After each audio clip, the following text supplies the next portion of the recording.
जटाटवी गलज्जल प्रवाह पावितस्थले गलेवलम्ब्य लम्बिताम्बुजङ्गतुङ्गमालिकां डमड्डमड्डमड्डमड्। ओम सर्वे भवन्तु सुखिनः, सर्वे सन्तु निरामया, सर्वे भद्राणि पश्यन्तु मा कश्चित् दुःखभाग् भवेत्। ये स्पिरिचुअल प्रोडक्ट्स आपको shivago.com पे ऑथेंटिक और जेन्युइन मिलेंगे। नमस्कार, आप सबका हमारे चैनल ज्ञान द ट्रेजर पर स्वागत है और हम आपको बताएंगे कि पितृदोष उत्पन्न कैसे होता है, क्यों होते हैं पितृदोष और इससे हमें प्रॉब्लम्स क्या क्या आते हैं। और जब हम प्रॉब्लम बताएंगे तो सीधी बात है, हम आपको सॉल्यूशन भी बताएंगे। देखिए, सबको सभी विषयों की जानकारी नहीं होती है और सब कुछ जानने वाला सर्वज्ञ कोई नहीं होता। मनुष्य अपने व्यवहारिक जीवन में इतना मग्न हो जाता है कि उसे अपने कर्तव्य याद नहीं रहते और ये सब पे लागू होता है, आप पे, हम पे, सब पे। कुंडली में पितृदोष होना मतलब व्यक्ति के पिछले जन्म से जुड़ा होता है।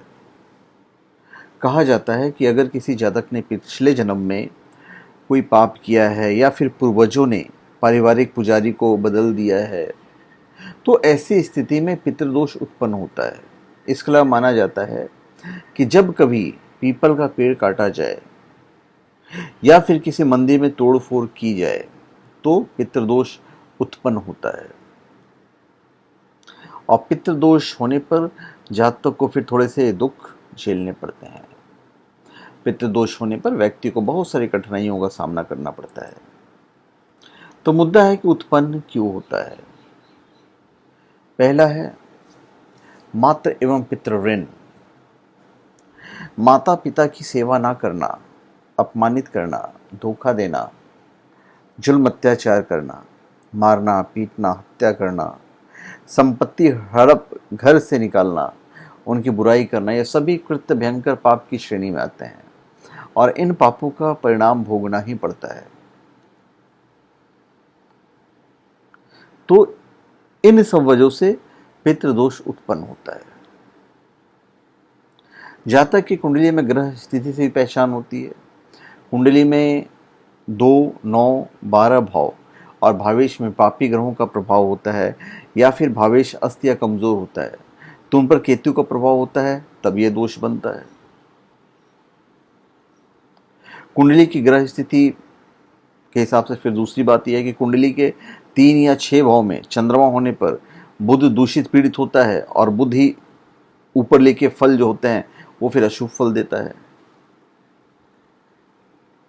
फिर कुंडली में सूर्य, चंद्रमा, राहु 2 या 7 भाव में होने से शुक्र दूषित होकर पीड़ित होता है और यदि शुक्र 7 या 8 भाव में न हो तो इसे स्त्री ऋण की कुंडली में प्रकट होता है और फिर वो समझ जाना चाहिए कि ये पितृदोष लगा हुआ है।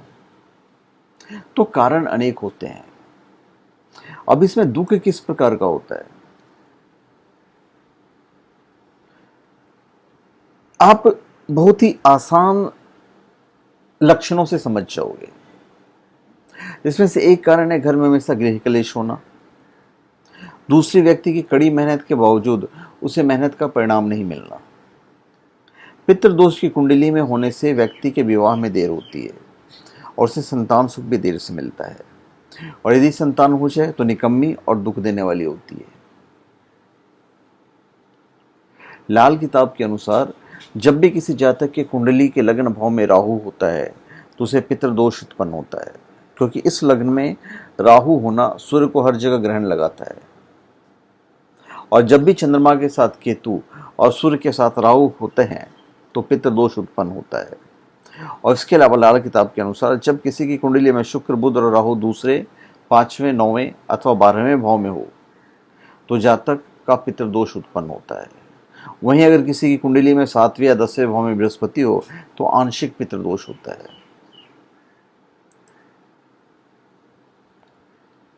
पितृदोष के प्रत्यक्ष लक्षण है आर्थिक तंगी, कैरियर में स्टेबिलिटी नहीं होना, घर में हमेशा क्लेश बने रहना, लगातार बीमार रहना, घुटनों में दर्द रहना या पेट से संबंधित बीमारियों का होना। कभी कभी बहन और पुत्री का ऋण भी होता है। बहन या पुत्री के साथ धोखा करना, उनकी इज्जत लूटना, जुल्म अत्याचार करना, हक दबाना, छीनना, हत्या करना, लालच में आकर उसे बेच देना, यह सभी कृत्य भयंकर पाप की श्रेणी में आते हैं तथा श्राप मतलब ऋण के रूप में भोगने पड़ते हैं। तो यहाँ पे आपको वापस आर्थिक तंगी, घर की बहन पुत्री के विवाह के समय दुर्घटना, मृत्यु, समय से पहले वृद्धावस्था के लक्षण, पिचके गाल, सफ़ेद बाल, झुर्रियाँ पड़ना, जीने की इच्छा नहीं रहना, स्त्री का सुख नहीं मिलना, ननिहाल या ससुराल पक्ष के वंश का नाश होना, कोई नाम लेने वाला नहीं रहना, ये सब सारे लक्षण हैं। कभी कभी स्त्री ऋण होता है, किसी लालच के कारण गर्भवती स्त्री की हत्या करना, उसे मारना, पीटना, लूटना, उसका अपमान करना या बलात्कार करना, ये सभी कृत्य भयंकर पाप की श्रेणी में आते हैं तथा इन पापों का परिणाम भोगना पड़ता है। आपको पितृदोष लग ही जाता है। तो ये सारे लक्षण हैं और भी बहुत सारे लक्षण हैं, और हम जो आपको उपाय बताएंगे वो लाल किताब के हिसाब से बताएंगे और वैदिक ज्योतिष के हिसाब से बताएंगे। कभी कभी इसके एक लक्षण है, जो प्रत्यक्ष लक्षण है, सुख के समय मांगलिक बेला में किसी की मृत्यु होने पर दुख भोगना, अकारण रोने लगना, और कुंडली में जब शुक्र पीड़ित होता है तो फिर उसके जो फल होते हैं वो बहुत बुरे होते हैं। किसी जीव की हत्या करना, किसी की अचल संपत्ति, मकान, दुकान धोखे से हड़प लेना, निराश्रितों को उनके आश्रय से भगाकर मकान दुकान बनवाना, ये सारे के सारे दोष लगते हैं। कभी कभी ईश्वरीय ऋण भी होता है, जैसे बुरी नीयत से कुत्तों को मारना या मरवाना, फकीरों साधुओं को कष्ट देना, धोखा देना, विश्वासघात, षड्यंत्र कर किसी के वंशजों की हत्या करना, कबूतर मारना, व्यर्थ की जीव हत्या करना, ये सब कारण होते हैं कि आपको एक ऋण में आ जाता है। तो फिर उसके जो इफेक्ट होते हैं वो ऑलमोस्ट पितृदोष जैसे ही आपको इफेक्ट मिलेंगे। फिर जातक को दूसरे के पुत्रों का पालन करना पड़ रहा हो, यात्रा में या प्रवास में धन खो जाए, या चोरी ठगी करके हड़प लिया जाए, परिवार में पुत्र संतान जन्म नहीं ले, जन्म लेते ही लगातार रोगी रहे, तो ये सारे लक्षण हैं। अब हम इसके उपाय आपको बताएंगे। पहले तो हम लाल किताब के हिसाब से आपको उपाय बता देते हैं क्योंकि वो आसान होते हैं। लाल किताब के अनुसार कुंडली में पितृदोष होने पर जातक को हर दिन हनुमान चालीसा का पाठ करना चाहिए और इसके अलावा मांस मदिरा का सेवन नहीं करना चाहिए। घर के आसपास किसी पीपल के पेड़ में रोजाना पानी डालें और प्रतिदिन उसकी सेवा करें। घर के सदस्यों से सिक्के इकट्ठा करें और मंदिर में उस पैसों का दान कर दें। ये सारे उपाय हैं। वैसे तो आमतौर पर पितृदोष का प्रभाव कम करने के लिए बहुत उपाय बताए जाते हैं, और मैं जो उपाय आपको बता रहा हूँ सिंपल उपाय हैं। वैसे पितृदोष का सबसे प्रमुख उपाय नासिक के पास 12 ज्योतिर्लिंग का सबसे प्रमुख भगवान शिव का प्रसिद्ध स्थल त्र्यंबकेश्वर है। यहाँ पहुंचकर आप नारायण नागबली पूजा कराएं। यह पूजा 3 दिन तक चलती है। कई पंडित पैसा कमाने के लालच में पूजा 1 दिन में कर देते हैं, जो कि बिल्कुल गलत बात है। देश विदेश से हजारों लोग इस पूजा में प्रतिदिन सम्मिलित होते हैं और इस पूजा का फल जातक को तुरंत मिलता है। उसकी कुंडली से पितृदोष समाप्त हो जाता है। लेकिन फिर भी आप यदि पूजा करने में असमर्थ हैं तो कुछ उपाय मैं आपको बताने जा रहा हूं जो कि बेहद आसान होते हैं और इन्हें आप भी कर सकते हो। मातृ और पितृ ऋण वाले जो जातक हैं वो बुजुर्गों का सम्मान करें, माता पिता की सेवा करें, वृद्धाश्रम में वृद्धों को भोजन कराएं और त्र्यंबकेश्वर में 3 दिन की नारायण नागबली पूजा करें तथा श्राद्ध पक्ष में पितरों का श्राद्ध करें। वैदिक उपाय हम आपको बताते हैं। यदि किसी की व्यक्ति कुंडली में पितृदोष है तो उसके घर के दक्षिण दिशा की दीवार पर अपने पूर्वजों का फोटो लगाकर उस पर हाल मारा चढ़ाकर रोज उनका स्मरण करना चाहिए। इससे उनके पूर्वजों का आशीर्वाद मिलता है, वहीं दोष भी दूर होने लगता है। अपने पूर्वजों के निधन की तिथि पर जरूरतमंदों और ब्राह्मणों को श्रद्धापूर्वक का भोजन कराएं। उस भोजन में पूर्वजों के पसंद की वस्तु जरूर रखें।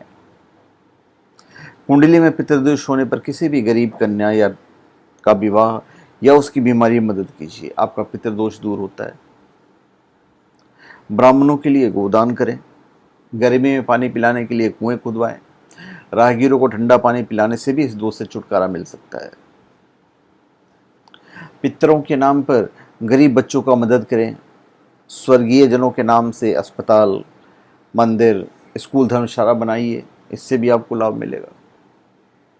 सोमवार की सुबह स्नान करके शिव मंदिर में जाइए और आक के 21 फूल, दही, बिल्व पत्र के साथ शिव जी की पूजा करें।